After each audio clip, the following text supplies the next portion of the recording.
નમસ્કાર વિદ્યાર્થી મિત્રો, આપની YouTube ચેનલ માધવ ટ્યુશન ક્લાસીસની અંદર આપનું હાર્દિક સ્વાગત છે। આજના આ વિડિયોની અંદર આપણે એસાઇનમેન્ટ સોલ્યુશન કરીશું।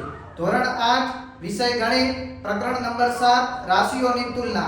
એ પહેલા જો હજુ સુધી તમે અમારી YouTube ચેનલને સબસ્ક્રાઇબ ન કરી હોય તો જરૂરથી સબસ્ક્રાઇબ કરશો। પ્રકરણ 7 ધોરણ 8 રાશિઓની તુલના। પ્રશ્ન નંબર 1 આની અંદર પૂછાતો MCQ 6 પેનની કિંમત 96 રૂપિયા હોય તો 7 પેનની કિંમત ખાલી જગ્યા થાય। તો સૌપ્રથમ આપણે એક પેનની કિંમત શોધીશું, એટલે કે 96 ભાગ્યા 6 એટલે કે 16 છંગ 96 એટલે એક પેનની કિંમત 16 રૂપિયા થઈ। તો આપણને 7 પેનની કિંમત માગેલી છે, તો 16 ગુણ્યા 7 એટલે 16 સિત્તા 112, તો આપણો જવાબ થશે 112। તો ઓપ્શન નંબર બી। ચલો ત્યાર પછી બીજો ઓપ્શન જોઈએ। ખાલી જગ્યાના 12% બરાબર 96, એટલે ધારી લઈએ કે x ના 12% એટલે નીચે 100 કેટલા કીધા છે 96, તો 96 ગુણ્યા 100 ભાગ્યા 12 એટલે 12 અઠ્ઠા 96 એટલે 8 ગુણ્યા 100 બરાબર કેટલા થશે 800। તો આપણો જવાબ આવશે 800। ચલો ત્યાર પછી ત્રીજો ઓપ્શન 1400 રૂપિયાનું ખાલી જગ્યા ટકા લેખે 2 વર્ષનું સાદું વ્યાજ 224 રૂપિયા થાય। તો સાદા વ્યાજનું સૂત્ર છે I બરાબર PRN ભાગ્યા 100। તો ચલો 1400 રૂપિયાનું એટલે P બરાબર 1400 નું ખાલી જગ્યા ટકા લેખે એટલે R શોધવાનો છે। N 2 વર્ષનું કેટલું વ્યાજ આપ્યું છે 224 રૂપિયા। તો આ 0 0 બંને ઉડી જશે, આ 224 અને છેદમાં 14 ભાગ્યા 2 એટલે આને ઉડાડીશું એટલે 16 આવશે, અને 16 ભાગ્યા 2 એટલે આવશે 8। આપણને શું શોધવાનું કીધું હતું ટકાવારી, એટલે જવાબ આવશે 8%। તો ઓપ્શન નંબર સી। વિકલ્પ નંબર 4 3000 રૂપિયાનું 5% લેખે ખાલી જગ્યા વર્ષનું સાદું વ્યાજ 300 રૂપિયા થાય।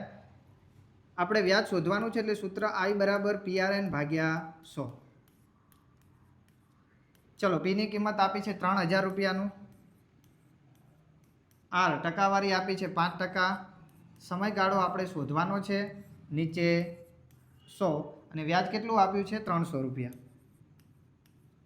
ચલો અહીંયા કને 0 0 ઉડી જશે, ત્યાર પછી 300 ભાગ્યા 30 ગુણ્યા 5 બરાબર n, 0 0 ઉડી જશે, 3 દાન 30, 5 દુ 10 એટલે n બરાબર 2 વર્ષ આવશે।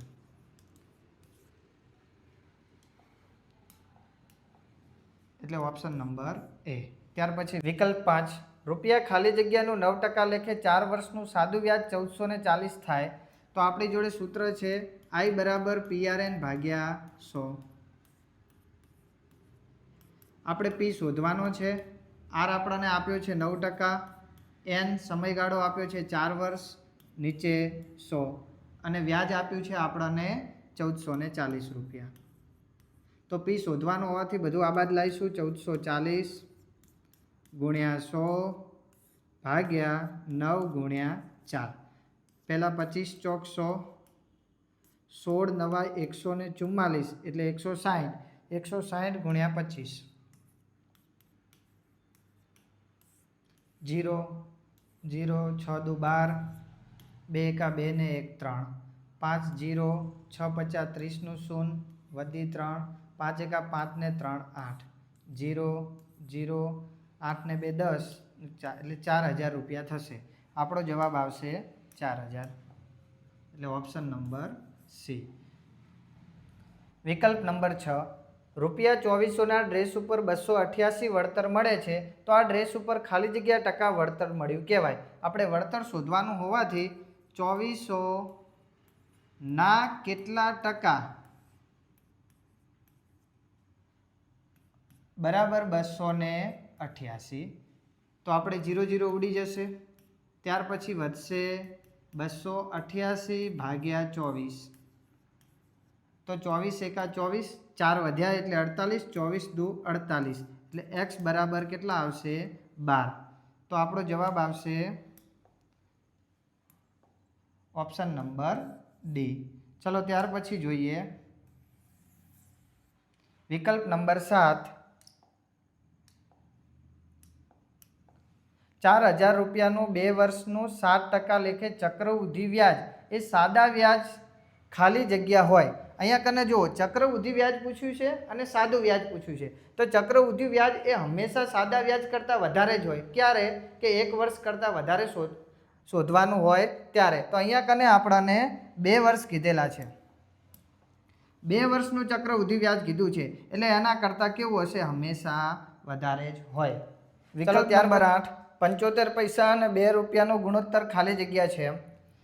તો 75 પૈસા અને નીચે છે 2 રૂપિયા. અહીંયા બંને એકમો અલગ અલગ આપેલા છે. તો સૌપ્રથમ ગુણોત્તર શોધવા માટે આપણે બંને એકમો સરખા કરવા પડે. તો રૂપિયાને આપણે પૈસામાં ફેરવી દઈએ. ઉપર આપ્યા છે 75 પૈસા અને નીચે 2 રૂપિયાના બદલે 200 પૈસા. તો ચલો 75 એટલે 25 તરી 75 અને 200 એટલે 25 અઠા 200. તો 25 25 ઉડી જશે. તો જવાબ આવશે 3/8. તો અહીંયા કને જેમની અંદર આપ્યા છે એટલે 3/8. તો આપણો જવાબ આવશે 3/8 એટલે ઓપ્શન નંબર બી. ત્યારબાદ પ્રશ્ન નંબર 2 બની અંદર પૂછાતા દાખલાઓ. એમાં જોઈએ પ્રથમ નંબરનો દાખલો. સૂરજ પાસે અમુક રકમ હતી. તો આપણે ધારી લઈએ કે સૂરજ પાસે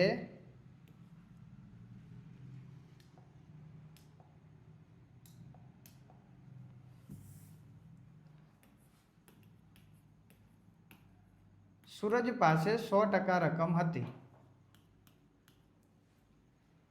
તેમાંથી તેણે 80% રકમનો ખર્ચ કર્યો.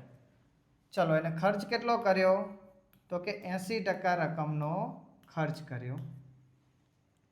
જો સૂરજ પાસે 1600 રૂપિયા વધ્યા હોય તો પહેલાં તેની પાસે કેટલી રકમ હતી? જો સૂરજ પાસે 100% હતી એવું ધાર્યું, એમાંથી તેને 80%નો ખર્ચ કર્યો તો એની પાસે કેટલા વધ્યા? તો કે 20% રકમ વધી. અને અહીંયા કને એવું કહે છે કે 1600 રૂપિયા એની જોડે વધ્યા. તો આપણે એવું કહી શકીએ કે 20% બરાબર 1600 રૂપિયા એની જોડે હતા. તો પહેલાં તેની પાસે કુલ કેટલી રકમ હતી? હવે કુલ રકમ શોધવા માટે આપણને આ કીધેલું છે કે 20% બરાબર 1600 રૂપિયા. તો 100% બરાબર કેટલા? તો અહીંયા ક્રોસ ગુણાકાર કરશું એટલે 100 ગુણ્યા 1600 ભાગ્યા 20. તો ઉડાડીએ તો 20 પંચા 100. તો વધ્યા કેટલા? 1600 ગુણ્યા 5 એટલે 16 પંચા 80 અને આ 2 0 આ એટલે 8000 રૂપિયા સૂરજ પાસે હતા. તો પછી નીચે આપણે લખીશું કે સૂરજ પાસે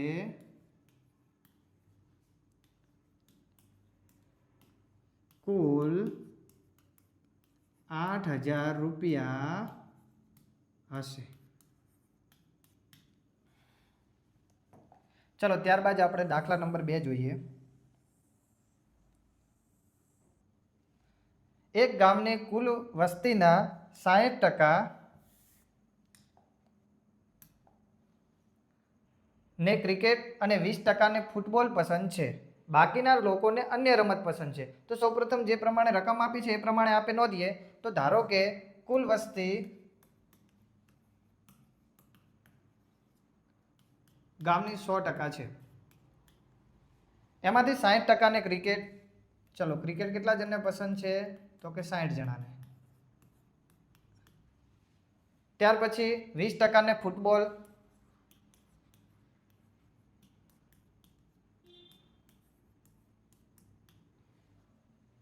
બાકીના લોકોને અન્ય રમત પસંદ છે. તો હવે કેટલા ટકા બાકી રહ્યા?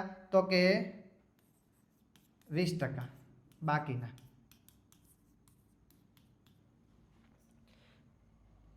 જો અન્ય રમત પસંદ કરનાર 3000 માણસો હોય તો ગામની કુલ વસ્તી કેટલી? ચલો બાકીના અન્ય કેટલા ટકા છે? 20%. અને અહીંયા કને કીધું છે કે 20% બરાબર કેટલા લોકો છે? 3000 માણસો છે. તો હું લખી શકું કે 20% બરાબર 3000 લોકો. તો 100% બરાબર કેટલા? ચલો 100 ગુણ્યા 3000 ભાગ્યા 20 એટલે 20 પંચા 100. 3000 ગુણ્યા 5 એટલે 5 તરી 15. 15000 લોકો હશે. તો અહીંયા લખીશું આપણે નીચે કે કુલ 15000 લોકો હશે. ચલો ત્યારબાદ દાખલા નંબર 3. એક ડ્રેસની છાપેલી કિંમત 2500 રૂપિયા છે. તેમાંથી વેપારી છાપેલી કિંમત ઉપર 20% વળતર આપે છે તો ડ્રેસ ખરીદવા કેટલી રકમ આપવી પડે? જો વળતર આપે છે મતલબ કે ડિસ્કાઉન્ટ આપે છે એટલે આપણે 2500 કરતાં ઓછી રકમ આપવી પડશે. તો 100 રૂપિયાએ કેટલા રૂપિયા ઓછા લે છે? 20 રૂપિયા. તો 2500 રૂપિયાએ કેટલા? ક્રોસ ગુણાકાર કરીશું.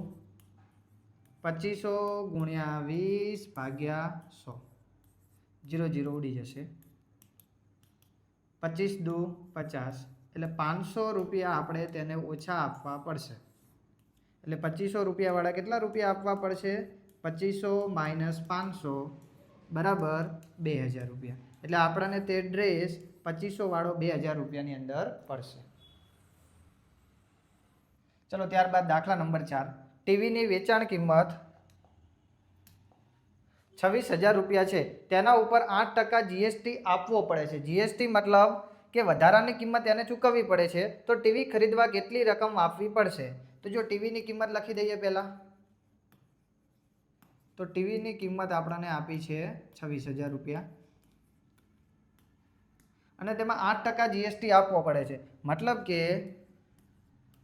100 રૂપિયાએ 8 રૂપિયા આપણે વધારાના ચૂકવવા પડે છે.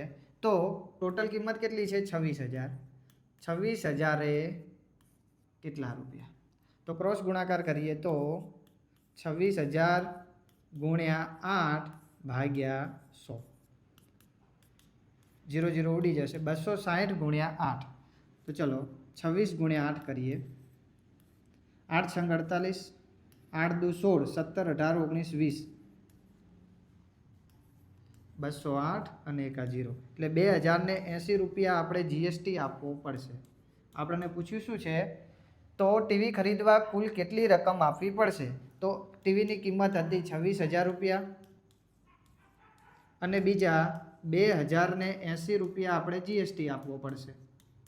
એટલે કુલ કિંમત આપવી પડશે 26 ને 2 28, 28080 રૂપિયા. એટલે ટીવી ખરીદવા માટે 28080 રૂપિયા આપણે ચૂકવવા પડશે.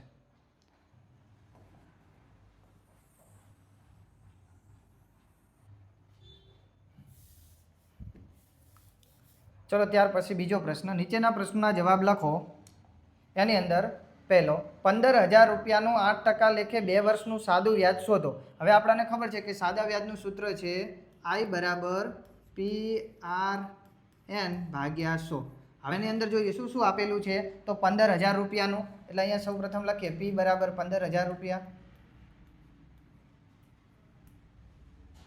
8% લેખે એટલે R બરાબર 8% લેખે 2 વર્ષનું એટલે સમયગાળો N બરાબર 2 વર્ષ. સાદું વ્યાજ શોધો એટલે I શોધવાનો છે. આની અંદર કિંમત મૂકીએ તો Pની કિંમત આપી છે 15000 રૂપિયા, R આપ્યું છે 8%, N આપ્યું છે 2 વર્ષ. ઉડાડી દઈશું એટલે આપણને જવાબ મળી જશે. આ બંને 0 ઉડી જશે એટલે વધ્યા ઉપર 150 ગુણ્યા 8 દુ 16. 150 ગુણ્યા 16 કરવાના. તો ચાલો 16 ગુણ્યા 15 કરીએ. 1 એકા 1, 6 પચા 30, 5 એકા 5 ને 3 8, 8 ને 6 14, 1 ને 1 2, 240 અને એકા 0 એટલે 2400 રૂપિયા વ્યાજ થશે. ચલો ત્યાર પછી જોઈએ બીજો.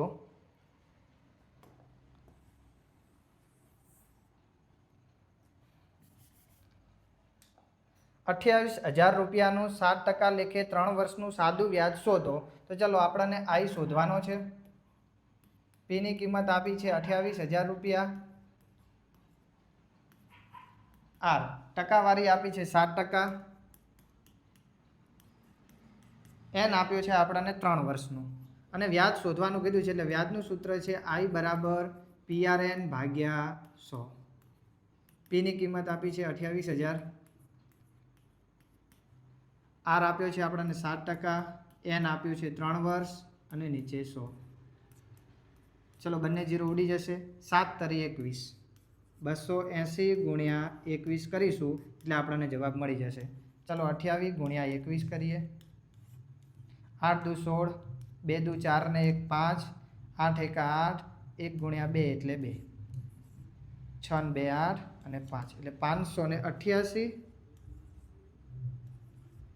અને એકા 0 એટલે 5,880 રૂપિયા આપણને વ્યાજ થશે. અહીંયા લખવા દાખલા નંબર 3, 41,000 રૂપિયાનો 5% લેખે 2 વર્ષનું સાદું વ્યાજ શોધો. તો ચલો આપણે દર વખતે કરીએ એ રીતના બધી એની રકમ લખી દઈએ. આઈ, પી, આર અને એન.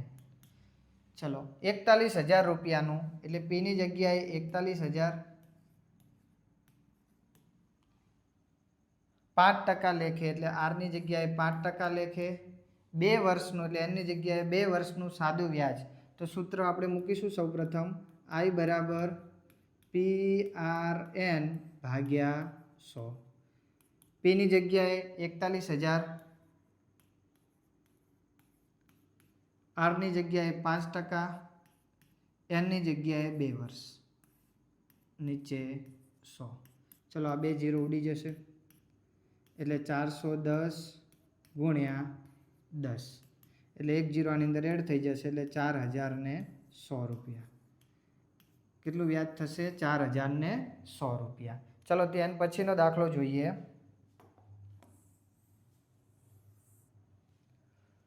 52,000 રૂપિયાનું 6% લેખે 3 વર્ષનું સાદું વ્યાજ શોધો. તો ચલો પહેલાં બધી ડિટેલ લખી દઈએ. આઈ, પી, આર અને એન. 52,000 રૂપિયાનું પીની જગ્યાએ 52,000, 6% લેખે 3 વર્ષનું વ્યાજ શોધો. આપણને સૂત્ર ખબર જ છે આઈ બરાબર PRN ભાગ્યા 100. પીની જગ્યાએ 52,000, આરની જગ્યાએ 6, સમયગાળો આપ્યો છે 3 વર્ષ, નીચે 100. ચલો 0 0 ઉડી જશે એટલે વધશે 520 ગુણ્યા 6 તરી 18 એટલે 52 ગુણ્યા 18 કરીશું એટલે આપણને જવાબ મળી જશે. 1 ગુણ્યા 2 એટલે 2, 1 ગુણ્યા 5 એટલે 5, 8 દુ 16, 8 પંચા 40 ને 1 41, 6 2 ને 1 3, 5 ને 4 9, 936 અને એકા 0 એટલે 9,360 રૂપિયા વ્યાજ થશે.